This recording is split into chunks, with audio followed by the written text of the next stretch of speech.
ရွှေသိမ်ကြီးဆိုတဲ့မိန်းမဘလို့မျိုးလဲမသိပါဘူးဗျာစင်းရဲတဲ့လူတွေကြတော့မွဲလို့ဆိုပြီးတော့အဆက်ခွဲလို့တယ်ချမ်းသာတဲ့သူတွေကြတော့လေအဆက်မရှိဘူးလားဆိုပြီးတော့ညှင်းလို့တယ်အဲ့ဒီမိန်းမကြောင့်ယောက်ျားတွေတိတ်ခါကြနေပါပြီဆရာအဲ့ဒီမိန်းမကိုဆရာဘယ်လိုမြင်လဲ ငါတို့ခေါ်သွားတဲ့တတိလေးဆိုတဲ့ကောင်ကလေသူ့ကိုယ်သူအထင်ကြီးပြီးမှန်တက်နေတာမိန်းမတယောက်စိတ်ဝင်စားအောင်ဘာမှပြောနိုင်တဲ့အရေးချင်းလည်းမရှိငွေတွေပစ္စည်းတွေမှတ်တဲ့မိန်းမဆိုရင်တော့ပြဿနာမရှိဘူးပေါ့ကွာအဲ့ဒီရွှေသိန်းကြီးကလည်းသူ့ရဲ့မာနကထွတ်ထိပ်ကိုရောက်နေတဲ့ခါကျတော့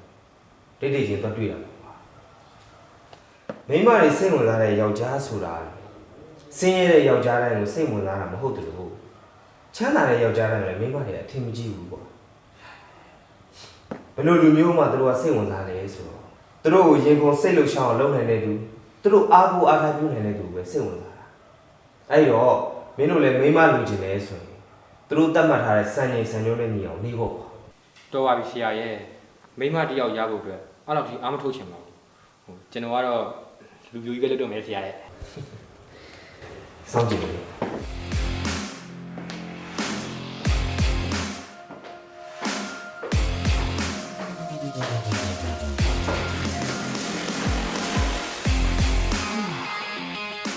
ဆရာလည်း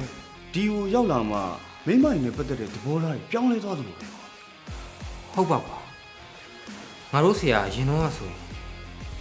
မာနာကြီးပါတယ်ဆိုတဲ့မိမတွေထက်အစာပေါင်းများတာမာနာကြီးခဲ့တာသူ့ရှိမှာကြောတင်းတဲ့မိမတွေတွေ့ရင်အနည်းဆုံးတော့ပညာပေးလိုက်ရမှာအခုကျတော့အစိတ်မရှိတဲ့မွေးတစ်ကောင်လို့ဖြစ်ငါတို့ဆရာဘာတွေဖြစ်နေလဲတော့ငါလည်းမပြောတတ်ဘူးငါတို့နှစ်ယောက်ပဲညံမမီရလားဘယ်လိုတော့ပြောရမှမသိပါဘူးကွာ တော်တော်အတိတ်ရဲတဲ့သခိုးငါလုံးကောင်မျိုးရဲ့ပစ္စည်းကိုခိုးရဲနဲနဲတော့တတ်ပြီမဟုတ်အခုငါပိုင်တဲ့ကိုတော့အဖောက်ခံရတယ်ဆိုတာဒါငါ့ကိုတက်စိတ်ခေါ်လိုက်တာပဲ ဆရာကြီးပါဝါတဲ့ပစ္စည်းတွေတော်တော်များတယ်ဆရာကြီးဒီကောင်တွေဇိမ်းမင်းတစ်ပေကိုကားနဲ့တင်သွားနေမှာ ဟဲ့ငါပိုင်တဲ့ပစ္စည်းသိန်း900 1000ပါသွားတယ်ငါရင်မခုန်ဘူးကွာအခုငါဒေါကန်နေတာငါစီမံအုပ်ချုပ်မှုညံ့ပြင်းလို့ဆိုတဲ့သဘောငါရမ်းရှစ်တာအခုတော့ငါပြိုင်မဲ့တည်းကငါ့ကိုနောက်ပွဲနေပြီလှောင်နေကြပြီကွာ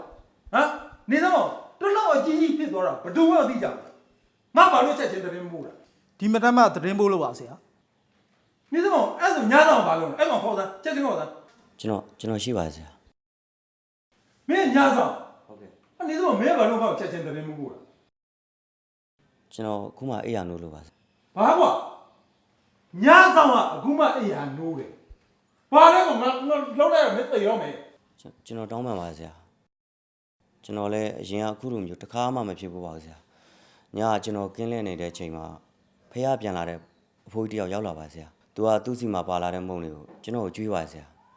သူကဥပုပ်ပြန်มาဆိုလို့တဲ့ကျွန်တော်လည်းအဲ့ဒီမုံတွေကိုစားပြီးတော့အခုလိုမျိုးအိပ်ပျော်သွားပါဆရာ ဟာအဲ့ဒါဆိုမင်းစေးခတ်ခံရတာပေါ့ကွာမင်းတော်တော်အသုံးမကျတဲ့ကောင်ပဲမင်းအစားတက်လို့အတွက်ငါဆုံးရှုံးသွားတဲ့ပစ္စည်းကနဲတာမဟုတ်ဘူးကွာအဲ့ဒါမင်းဘယ်လိုလုပ်မှာလဲပြော ကျွန်တော်သိပါဆရာဆရာရဲ့ဆုံးရှုံးသွားတဲ့ပစ္စည်းတွေကိုပြန်ရောခြင်းပေမဲ့ကျွန်တော်မှရောစရာလည်းမရှိဘူးဆရာဒါပေမဲ့ကျွန်တော်လာတာတွေကနေပုံမှန်ဖြည့်ယူသွားပါနော်ဆရာ ဟာဟေးရအဲ့လိုသာဖြတ်နေမယ်ဆိုလို့ရှိရင်လေမင်းတစ်သက်လုံးဂျုံကန်ဆက်အောင်ကြေးမှာမဟုတ်ဘူးကွာ ဟဲ့သူ့မှာတာဝန်ရှိတယ်လေသူရောမှာပေါ့ကွာ ကဲတော်ရှားသားမှာကွာဒီမှာငါလိုကောင်မျိုးသတောင်းစားခွက်သေးရနှိုက်စားမယ်ကောင်မျိုးလားအခုငါသိကျင်တာဒီဟာဘသူခိုးသွားတာလဲဘသူလက်ချက်လဲတက်ခန့်အစ်စ်ကဘသူလဲအဲ့ဒါငါသိကျင်တာမင်းတို့အမြင်ဆုံးစုံစမ်းဟုတ်ကဲ့ပါသုံးမကြတဲ့ကောင်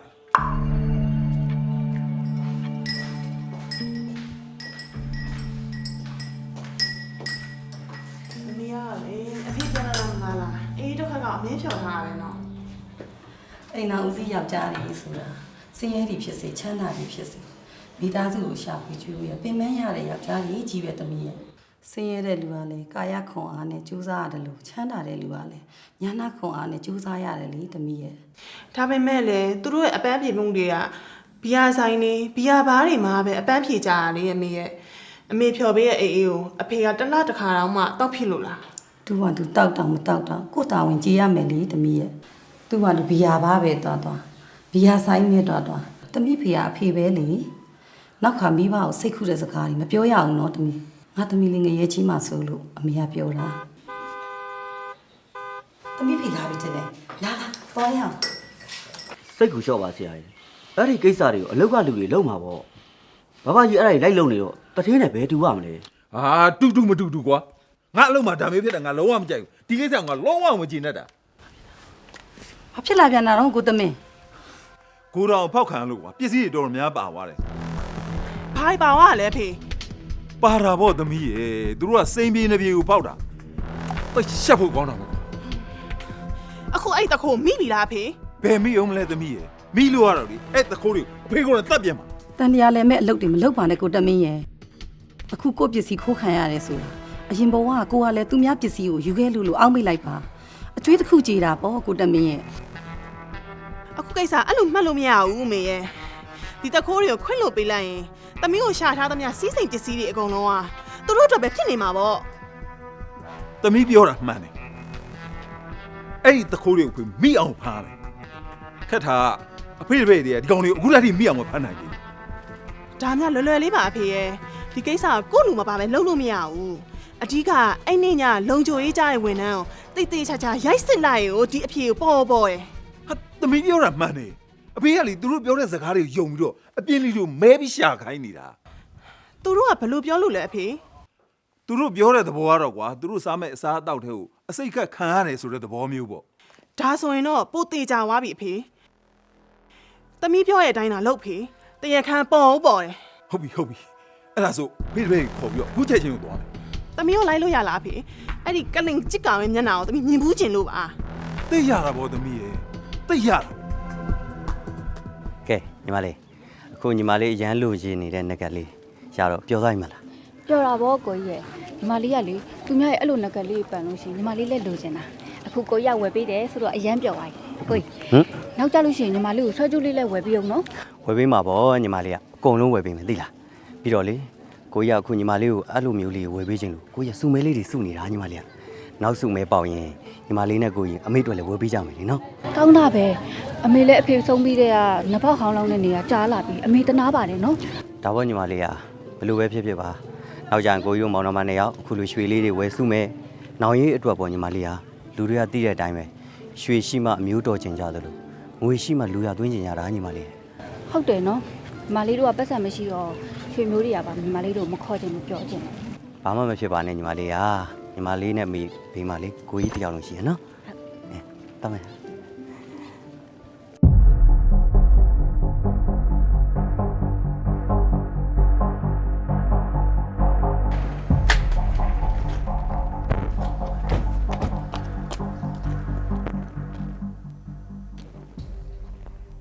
ဟဲ့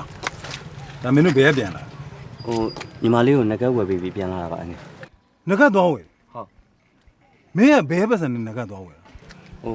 ကျွန်တော်ရဲ့စူကြီးလေးနဲ့လားစားလေးတွေစုပြီးတော့ညီမလေးကိုဝယ်ပေးတာပါ နင်းလူမျိုးကဘလို့လို့စူကြီးစုနိုင်မှာလဲအဖေသူအဖေရဲ့ကိုယ်တော်ဖောက်ပြီးတော့ဝေစုခွဲလာတာပဲဖြစ်ရမယ် ဟုတ် သမီးပြောတာ မဟုတ်ပါဘူးအငယ်မဟုတ်ပါဘူးအငယ်ကျွန်တော် မင်းသူများတွေကိုသာလိန်လို့ရမယ်နော်ငါလိုကောင်မျိုးကိုမင်းလိန်လို့မရဘူး မဟုတ်ပါဘူးအငယ်ကျွန်တော်အခုချိန်ကြီးလူများရဲ့အတူတကြောင်တော့မယူဘူးပါဘူးအငယ်ကျွန်တော်ပြောရယုံဝေးပါအငယ်ရဲ့ ဟုတ်ပါတယ်ဦးလေးရဲ့ဟိုကျမအကိုရဲ့စိတ်ကိုကျမအတိဆုံးပါဟိုဦးလေးတို့ထင်တယ်လို့မျိုးမဟုတ်ပါဘူးအခုလဲ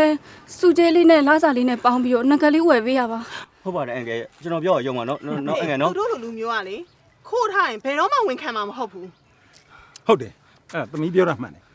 မင်းလိုကောင်မျိုးဒီတိုင်းမင်းလို့မရတော့ဘူးမင်းရဲစကန်ပို့ပြီးစစ်မှာရ မလို့ပါနဲ့အငယ်ရဲ့မလို့ပါနဲ့ဗျာမလို့ပါနဲ့ညီမလေး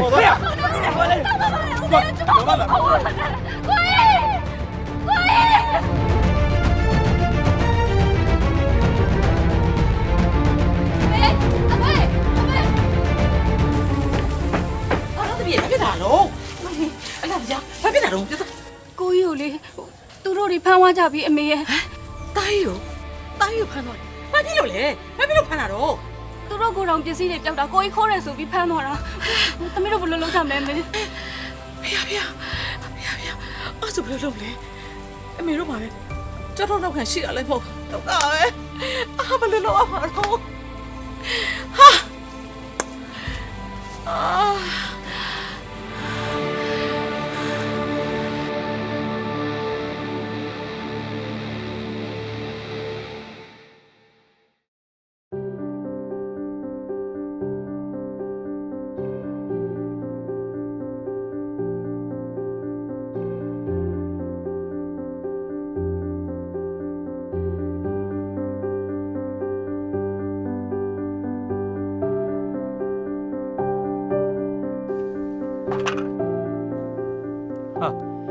အကူဦးနဲ့ပဲထမ်းတယ်ဆိုတာဒါမျိုးပေါ့ကွာမင်းတို့ရဲ့တွက်ကတ်မှုတွေကတော့လေတကယ်အမှန်ခံမဲ့ကွာ လို့ပါဦးချေဟာကျွန်တော်တို့ကတွက်ကတာမဟုတ်ပါဘူးဗျအချင်းချင်းဘယ်လောက်ညီညွတ်လဲဆိုတာကိုတက်တည်ပြတာ အေးညီညွတ်ကြောင်ပြတယ်ဆိုရင်လေအခုယူလာတဲ့မုတ်တွေပြန်သိမ်းလိုက်တော့ကွာ ဟင်ဘာဖြစ်လို့လဲဆရာကဆွန့်ကျွတ်သွားစားမလို့လား မင်းတော်ဘောက်ကရပြောတဲ့ကောင်ပဲကွာငါတူကြီးကစိုးကျွေးတွေပါတတ်စားတဲ့အဆင့်လားကွာအေးအခု तू အပြင်ထွက်သွားလို့အဲ့ဒါတွေသိမ်းလိုက်တော့လို့ပြောတာ ဦးချေဟိုအဲ့ဆိုရင်ကျွန်တော်ဆရာဘယ်ကိုသွားတာလဲ ငါလည်းမသိဘူးကွာငါမနိုးခင်တည်းကမနေ့ကထွက်သွားတာငါနိုးလာတော့ဖုန်းဆက်ကြည့်လိုက်တော့လေဖုန်းပိတ်ထားတယ်ဟိုသိတယ်တော့ကွာ तू လည်းလွတ်လွတ်လပ်လပ်သွားကျင်တာနဲ့ထွက်သွားတာတူပါတယ် ဆရာကတခါတလေကြာရင်ကျွန်တော်တို့အိမ်သားတွေကိုဘာမှမပြောဘဲနဲ့ထွက်ထွက်သွားရနော်ဘယ်သွားလဲမသိဘူး ငါတင်တော့ဆရာဖေးရသွားတာပဲဖြစ်မယ်ကွာ မဖြစ်နိုင်ပါဘူးကွာဆရာကအိမ်မပြောလို့သူထွက်သွားဖြစ်နိုင်တယ်ကွာဘာလို့လဲဆိုတော့ဆရာအတွေးသမားလीတခါတလေကြာရင်တူတယောက်တည်းငြိမ်ပြီးတော့တွေ့နေတာမင်းတွေ့ဘူးရဲ့မလား တွေ့ဘူးလေမင်းပြောသလိုတော့ဆရာအိမ်မပြောလို့ထွက်သွားတာတော့မဖြစ်နိုင်ဘူးကွာဒီချိန်ကဖေးရမှာပတိစိတ်လို့ကောင်းတဲ့အချိန်ကွာဒါဖေးရသွားတာပဲဖြစ်မယ် မင်းပြောတာမဖြစ်နိုင်ပါဘူးကွာငါပြောတာပဲယုံစမ်းပါကွာ မင်းငါပြောတော့ပဲလက်ခံလိုက်စမ်းပါငါဘယ်နှခါလွဲခဲ့ဘူးလို့လေ မင်းကလွဲပြီဆိုလဲသုံးဆံမရအောင်လွဲတဲ့ကောင်ပါငါပြောတာပဲယုံလိုက်စမ်းပါကွာ ငါပြောတော့ပဲမင်းလက်ခံလိုက်စမ်းပါ မင်းပြောတော့လက်မခံတော့မင်းဘာဖြစ်ချင်လဲ မင်းပြောတော့မင်းတော့ငါမင်းဘာဖြစ်ချင်လဲ မင်းဘာဖြစ်ချင်လဲ မင်းဘာဖြစ်ချင်လဲ ဟဲ့လေဘာတွေဖြစ်နေကြလဲကွာနောက်ညီးနေတာပဲမင်းတို့ဘယ်သူပဲမှန်မှန်နော်အချိန်တန်ငါတူတွေကအိမ်ပြန်လာမှာကွာမင်းတို့တွေလည်းအတူတူပဲအချိန်တန်ရင်တော့မင်းတို့တွေလည်းအိမ်ပြန်မဲ့လူတွေကြီးပဲမင်းတို့တွေမှမဟုတ်ဘူးကောင်းကင်ဘဝငှက်ကလေးတွေနော်မြေပြင်ဘဝတလိษံတွေရေအောက်ကတလိษံတွေအားလုံးဟာအချိန်တန်အိမ်ပြန်ကြမယ်လေနော်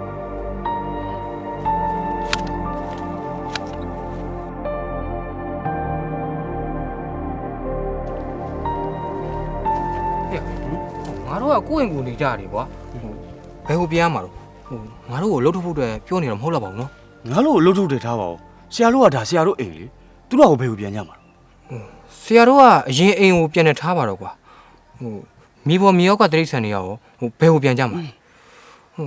တခါလေကြာရင်ကွာဆရာနဲ့ဦးချစ်ပြောတဲ့စကားတွေကိုငါနောက်မလဲပါဘူးကွာ မင်းကလည်းကွာ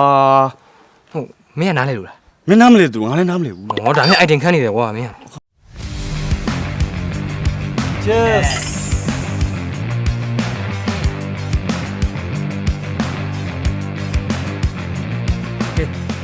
တောက်ကြနော်စိတ်တိုင်းကြတာကအားရပါရတာလိုရတယ်ရှင်ထပ်ပြီ လိုအပ်တော့ပါဘူးကိုကြီးကအခုကိုတော်တော်လေးပြည့်စုံနေပါပြီဗျာ ဒါနဲ့ဒီနေ့ကဘာအတွက်ကြွေးတာလဲဗျာ ကိုကြီးကလည်းဗျာအလကားစားတော့ရတာတော့ဘာအကြောင်းညာကြောင်းဆိုပြီးခေါင်းစဉ်ရှာနေရသေးတယ် မင်းဟာလေကွာခေါင်းစဉ်တီကတော့ငါတို့စူတောင်းပေးလို့ပိုးကောင်းတာဗောကွာ စုမတောင်းပေးပါနဲ့ဗျာဘာကြောင့်လဲဆိုတော့ကျွန်တော်ကိုယ်တိုင်လည်းစုမတောင်းဘူးဗျာစုတောင်းတယ်ဆိုတာအချုံသမားတွေရဲ့အလုပ်ကျွန်တော်တို့ကတော့လေလက်တွေ့ကြကြပဲကြာ ရုံပါတယ်အန်ကယ်ကရုံပါတယ်ဟိုတနေ့ကဂိုတောင်ဖောက်ကန်တဲ့ကိစ္စမှာတခုကိုချက်ချင်းရှာတာချက်ချင်းဖမ်းမိတယ်ဆိုပဲ ဒီလောက်ချီချသွားတဲ့တခုမျိုးကိုနေရင်းညာရင်ဖမ်းမိမှုဆိုတာလွယ်တဲ့ကိစ္စတော့မဟုတ်ဘူးဗျဒါတော်တော်ထက်မြက်လို့ကိုမိတာ ထက်တာကျုပ်ထက်တာမဟုတ်ဘူးဗျကျုပ်သမီးထက်တာ ဒါဆိုရင်ကိုကြီးရဲ့သမီးကတခုကိုစောင့်မှန်းပေးနိုင်တယ်ဗော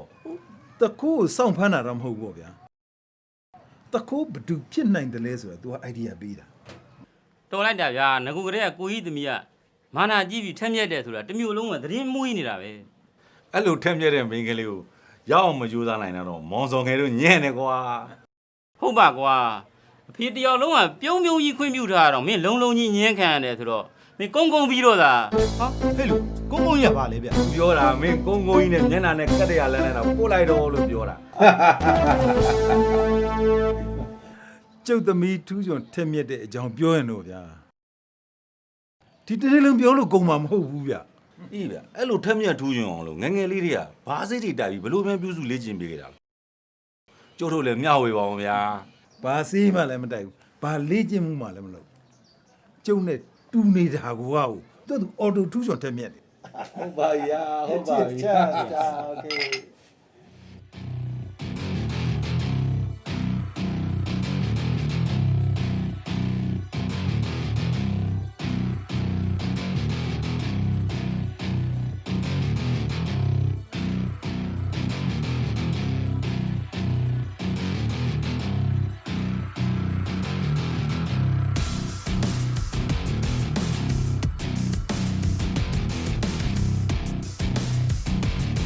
ဆရာဒီနေ့ဆရာဒီစားတော့ငါထွက်တယ်ပဲဆရာရဲ့ ဒါလည်းငကိုရှိမှနှကိုင်းထွက်တာပါကွာရုပ်ကံမရှိတဲ့ကောင်တွေကြတော့လေဘလို့ပြပြလူရုပ်ပေါ့မဟုတ်ဘူးလေ ဟဲ့အခုလိုကြက်တည်ရှိနေတဲ့အချိန်မှာငါရဲ့ဆရာသမားလေးတို့ကငါမင်္ဂလာရှိတဲ့စကားတွေပြောပေးနေတာကွာငါစိတ်လေးညဉ့်ညမ်းသွားအောင်တော့မလုပ်ပါနဲ့ကွာ ဖားချက်ကလည်းကွာနိုင်ပလက်လောက်ရှိရဲ့ငါလည်းလေမင်းကိုစိတ်ညစ်သွားအောင်ဆိုပြီးအပြောနဲ့တက်လို့ရတယ်သိလားဒါပေမဲ့ငါဆရာကတော့စိတ်ညစ်အောင်ဘယ်တော့မှမလုပ်ဘူးကွာဆရာအခုရပိုင်းမှာဆရာဂိုင်ပြီးနေနေကြမ်းလာတယ်ပဲနော်ကျွန်တော်ဆရာရိုးမရိုးရလားမသိဘူး ဟာမောင်းငယ်မင်းဟာစူးလေးလို့ဖြစ်နေပြီငါပါလာညှိနေပြီကဲငါဂိုက်ပေးချက်နဲ့ပဲထားပါတော့ငါဝတ်စားနဲ့ငါခန္ဓာကိုယ်နဲ့ငါဂိုက်ပေးချက်တာမင်းကဘာမှထိခိုက်သွားလို့တော့ အဲ့လိုတော့မထိခိုက်ပါဘူးဆရာရဲ့ဒါပေမဲ့ဆရာမှာရင်ခုန်ရမယ့်သူလေးများရှိနေပြီလားလို့စကားလမ်းကြောင်းယုံလေးပါပဲဆရာရဲ့ ငါ့ကိုရင်ခုန်အောင်လုပ်နိုင်တဲ့မိန်းကလေးမရှိသေးပါဘူးကွာ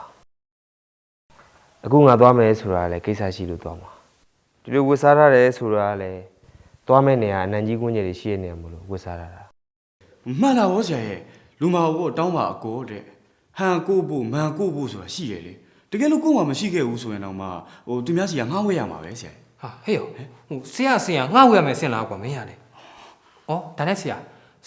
ကဘသူအိမ်ကိုသွားမှာလဲ မင်းတို့ရဲ့အချစ်တော်ကြီးရွှေသိန်းကြီးရဲ့အိမ်ကိုသွားမလို့ ဗျာ အဲ့ဒါခါရတဲ့ကိစ္စတွေကိုလုပ်ပြီးတော့ခါရမှာထားလိုက် ကောင်းပြီဦးကျေးဇူးတင်ပါတယ်မောင်းမယ်စင်းနေဖြစ်ပြီဖြစ်တော့မယ်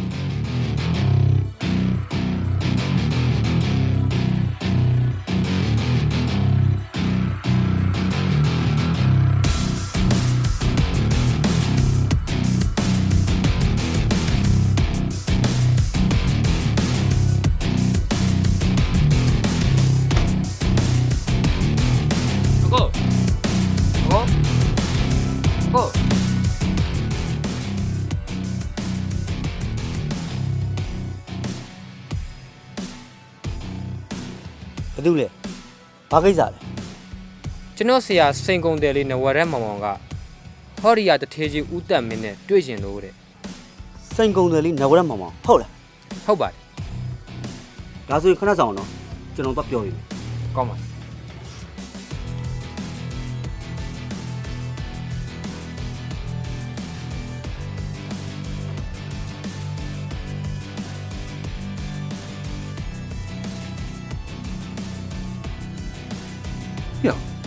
ပီတီအဲ့ဒါဘယ်သူလဲပေါ့ စိန်ကုံတယ်နဝရက်မောင်ကဆရာနဲ့တွေ့ကြလို့လေ စိန်ကုံတယ်နဝရက်မောင် ဟုတ်ကဲ့ဆရာ ဒီနင်းကွာငါသူ့အကြောင်းတော့ကြားဘူးလေဖွင့်ပေးလိုက်ကွာ ကျွန်တော်နာမည်ကနဝရက်မောင်ပါခင်ဗျာကျွန်တော်ကစိန်ရောင်းဝယ်လုပ်ပါတယ် အန်ကဲနာမည်ကဦးသက်မင်းပါဦးအန်ကဲအိမ်သားတယောက်ကမြန်မောင်နဲ့ပစ္စည်းအယောင်းဝယ်လို့ချိန်ထားတာရှိလို့လား အော်မဟုတ်ပါဘူးခင်ဗျာကျွန်တော်ကမကြသေးခင်မှာပြောင်းလာတဲ့လူတစ်တယောက်ပါဒီမျိုးမှာအန်ကယ်ကစီးပွားရေးလူမှုရေးအဆက်ဆက်ရအားလုံးကာကွယ်စောင့်ရှောက်ပေးနိုင်တယ်လို့ကျွန်တော်သိထားလို့ပါ အန်ကဲအနေနဲ့ကတော့မောင်ရင်တို့လူတိုးတက်ကြီးပွားဖို့အတွက်ကြိုးစားအားထုတ်နေတဲ့လူငယ်လေးတွေကိုနွေးနွေးထွတ်ထွတ်ကြိုးဆိုပါတယ် welcome အကြံကောင်းညံကောင်းဆိုတာကတော့အန်ကယ်တည်ထားတာအန်ကယ်တက်ထားတာအတွေ့အကြုံဘ ഹു တုဒ္ဒတွေကို sharing လုပ်တဲ့သဘောပါပဲတခုတော့ရှိရနော်မောင်ရင်အခုလုပ်နေတဲ့ရတနာအယောင်းဝယ်ကိစ္စကိုတော့အန်ကယ်မကြွမ်းကျင် ဟုတ်ကဲ့ကျွန်တော်သဘောပေါက်ပါတယ် ဒါကတော့အန်ကယ်တို့မိသားစုအတွက်ကျွန်တော်လက်ဆောင်ပါ ။အိုးအားနာစရာဖြစ်ကုန်ပြီ။ဟိုမိမကြီးသမီးတင်ကြီးလာအောင်ကဒီမှာအထူးရတဲ့ရောက်နေ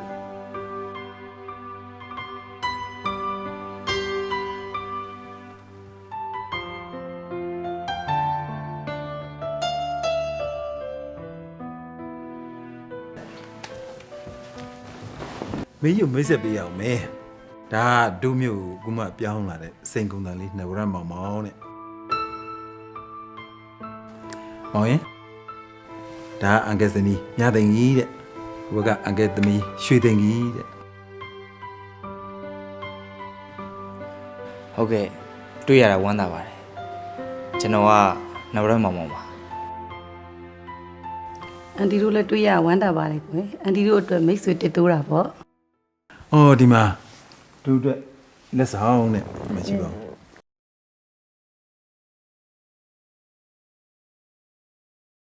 ဟော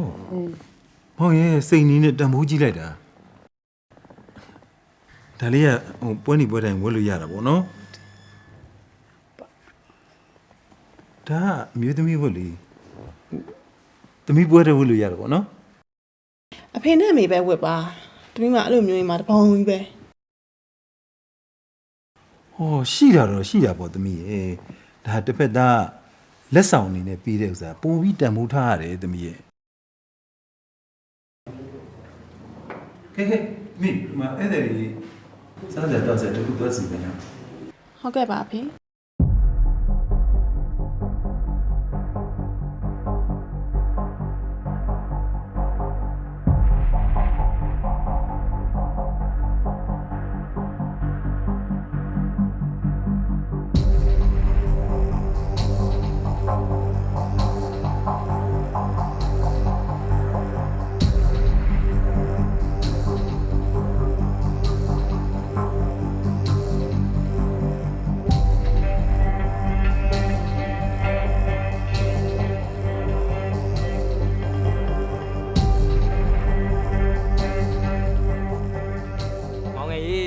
ငါတို့ဆရာကတော့ကွာ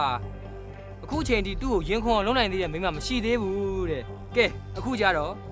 ရန်နာမိုးတွေရွာသွန်းပြီးရွှေလန်းငွေလန်းဖောက်ဖို့တော့ကြိုးစားနေပြီကွာမင်းတို့ငါစီမှာနေနေကြားလာတယ်မင်းတို့ရဲ့အတွေ့အခေါ်ကအဲ့လောက်ပဲရှိသေးတယ်ဘရင်ကိုလက်ဆောင်ပေးတိုင်းဘရင်ရဲ့သမီးကိုလိုချင်နေတယ်လို့မင်းတို့ထင်လို့ဒါကြောင့်ရရောရှိတယ်လို့ ရှိတာပေါ့ဆရာကြီးရှိတာပေါ့အများကြီးကိုရှိတာပေါ့ဆရာကြီးနိုင်ငံရေးစီးပွားရေးလူမှုရေးဆိုပြီးအကြောင်းအရာတွေအများကြီးရှိနိုင်တယ်ဆရာကြီးပညာရှိလို့မျက်လုံးဟာအရာရာကိုမြင်နိုင်တယ်တဲ့ဘာမှမသိတဲ့ကောင်တွေကတော့ဘာမှမမြင်နိုင်ဘူးဆရာကြီး ဟုတ်ပါတယ်ငါကတော့ဘာမှမသိဘူးအေးငါသိတာကတော့ရွှေတင်ကြီးဆိုတဲ့မာနာကဲလေးငါတို့ဆရာရင်ခွင်ထဲကိုမြန်မြန်ရောက်စေချင်တာပဲငါသိတယ်ဆရာရဲ့ကျွန်တော်တို့ယောက်ျားတူကြီးအတွက်အဲ့ဒီမာနာကဲလေးကိုဆရာရင်ခွင်ထဲကိုတိမ့်ပိုက်ပြီးတော့နန်းတက်ဖို့အတွက်လုပ်ပြပါဆရာရဲ့ မပူပါနဲ့ကွာမကြခင်လုံမှာပါငါအတွက်အဲ့လုပ်ကအလွယ်ဆုံးလုပ်ပဲ ဟာတွေ့လားငါတို့ဆရာကိုကိုယ်ပတ်ပြီးမွေးလဲတော့မှာပဲဆရာရင်တွေကခံစားချက်အမှန်တွေပေါ်လာတော့တယ်ကွာဆရာစူးစမ်းဆရာရှိရမြန်မြန်စူးစမ်းတော့နော်ဒါရှက်ဆရာမဟုတ်ဘူးဆရာရဲ့ရှက်ဆရာမဟုတ်ဘူး ဟဲ့မောင်ကြီးမင်းထင်ရတယ်ရှောက်ပြောမနေနဲ့ငါပြောတာလဲဆုံးအောင်နားထောင်အခုလိုမျိုးလုပ်မယ်ဆိုတာငါသူ့ကိုတိတ်ချစ်လို့မဟုတ်ဘူးနော်ငါသူ့ကိုမုန်းလို့ မုန်းတယ်လားဆရာမုန်းတယ်လားပန်းထွားဘယင်မလို့သူ့ကိုယ်သူစိတ်ကြီးဝင်ပြီးတော့ရှိသမျှယောက်ျားတူကြီးကိုအတုံးမကြောက်ဘူးလို့ထင်နေတဲ့မိန်းမမျိုးမှမမုန်းရင်ကျွန်တော်တို့ဘဝမှာလေမုန်းစရာမိန်းမမရှိတော့ဘူးဆရာကြီးအဲ့ဒီမိန်းမကိုပညာပေးမဲ့ပွဲမှာကျွန်တော်လုံးဝထောက်တယ်ကျွန်တော်လုံးဝထောက်တယ်ဟုတ်တယ်မဆရာဆရာဟိုကျွန်တော်ပြောနေလေဗျာဟုတ်တယ်မလားလို့ တော်တော့ကွာ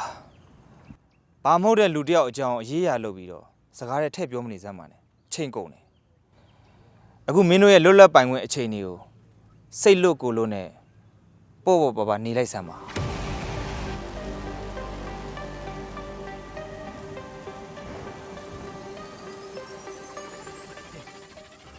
ငါတို့ဆရာရဲ့စိတ်ကအရာတဲ့ဆိုင်ပို့ပြီးတော့ပြောင်းလဲမြန်လာရယ်နော် အဲ့ဒါပြောင်းလဲမြန်တာမဟုတ်ဘူးကွာစိတ်လှုပ်ရှားနေတာစိတ်လှုပ်ရှားနေတာအမုန်းကနေအချစ်ဖြစ်သွားတဲ့ဇလန်းလေးတွေကိုမကြားဘူးလေမလားငါတို့ဆရာလည်းမကြခင်အဲ့ဒီလိုမျိုးဖြစ်လာတော့မှာကွာ အော်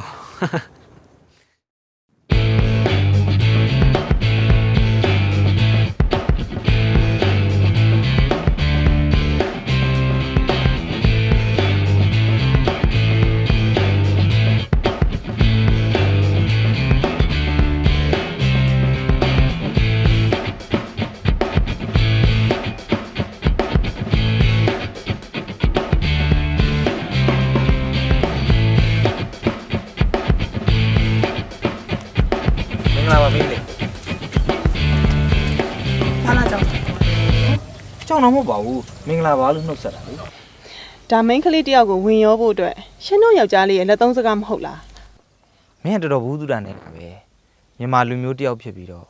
မင်္ဂလာပါဆိုတဲ့စကားရဲ့အထိပ္ပယ်ကိုမင်းမသိဘူးပဲ ရှင်ကျမအသက်လူကြီးလားနှိပ်ကွနေရလားဘာလဲရှင်ကဆရာကြီးလားဆရာကြီးဆိုရင်တော့တခြားကလေးတွေကိုတွားတင်နော် ကလေးတွေအားလုံးကလိမ္မာရင်ကြီးတင်တန်းကြအောင်တက်နေကြတာဆိုတော့သူတို့တို့ကမလိုတော့ပါဘူးမင်းသာမကြီးမငယ်နဲ့အတိတရားခေါင်းပါ ရှင်တိတ်တရားလွန်လာပြီနော်ကျမဒေါသထွက်လာရင်ရှင်သေလိုက်မယ် မင်းကမလိမ္မာမရင်ကြီးတဲ့ပြင်မိုက်တဲ့အဆင့်ထိပါရောက်နေပါဘူးလား ဟုတ်တယ်ကျမမိုက်တယ်မိုက်ယုံနေမကောင်းလက်ပံညက်တယ်နဲ့ ဟာမင်းစွာလိုက်လား ဆော့ပဲ စွာမှာပေါ့လေရုပ်လေးကလည်းချော်တယ်ပတ်စံလည်းချမ်းသာမိဘရဲ့အရှိန်ဝါကလည်းကြီးလွန်းနေတော့မင်းကမျက်နှာကြောတင်ပြီးမာနာကြီးနိုင်တာဟမ်အဲ့လိုမာနာတစ်သက်လုံးကြီးလို့မရအောင်မင်းရဲ့မျက်နှာကိုဒဏ်ရာတစ်သက်လုံးငါပေးခဲ့ ဘလုံးနဲ့ဘလုံးနဲ့ဘလုံးနဲ့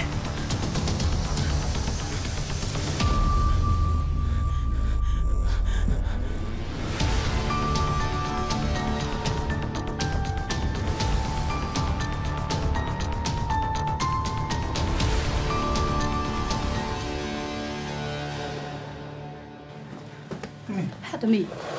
ဘာဖြစ်တာလဲကွယ် ဟိုဘာမှဖြစ်ပါဘူးအဖေရဲ့ ဘာလို့ဘာမှမဖြစ်ရမှာလဲသမီးရဲ့တဲတဲ့အော်ဒန်ကြီးလောက်ကြားနေရတဲ့ဥစ္စာယူ သမီးအိမ်မက်မက်ပြီးရောင်အောင်မိတာ မထိုက်တန်မလန့်တာရှိလိုက်တာသမီးရဲ့ဘာအိမ်မက်တင်မြတ်မဲ့လို့အလောက်ကြီးអော်လိုက်တာလဲသမီးရဲ့ အိမ်မက်ကပြောအောင်မပြောချင်တော့ပါအောင်အမေရဲ့ဟိုစိန်ပွဲစားကောင်ပေါ့သမီးရဲ့မျက်နှာကိုလေဓာတ်နဲ့မွန်းလို့သမီးတို့တိတ်လောက်အောင်မုန်းတယ် ဟောသမီးရဲ့အိမ်မက်ပဲဥစ္စာဘာလို့ဒီလောက်ကြီးဖြစ်နေရတာလဲ အဲ့ကောင်ကသမီးကိုအိမ်မက်ထဲမှာမဟုတ်ဘူးအဖေရဲ့အပြင်မှာပါအနိုင်ကျင့်စော်ကားများနေ ဒါအချင်းနဲ့မဆိုင်ဘူးပေါ့မင်းရဲ့စိတ်နဲ့ပဲဆိုင်လူတွေကကိုယ့်အကြောင်းနဲ့ကိုယ့်သမိုင်းကိုရေးနေကြတာဆိုတော့မင်းလည်းမင်းသမိုင်းကို ငါကမရရအောင်မင်းကိုရှူ ကျမရှိအနိုင်ပြန်ရရ အခုကျုံပြောနေရကြားလားလို့ခင်ဗျာကျုံပြောနေရကြားလား မြတ်အတောင်နင်းချေကြ မင်းငါ့ကိုချစ်လား မချစ်ဘူး မရှိဘူးကွာ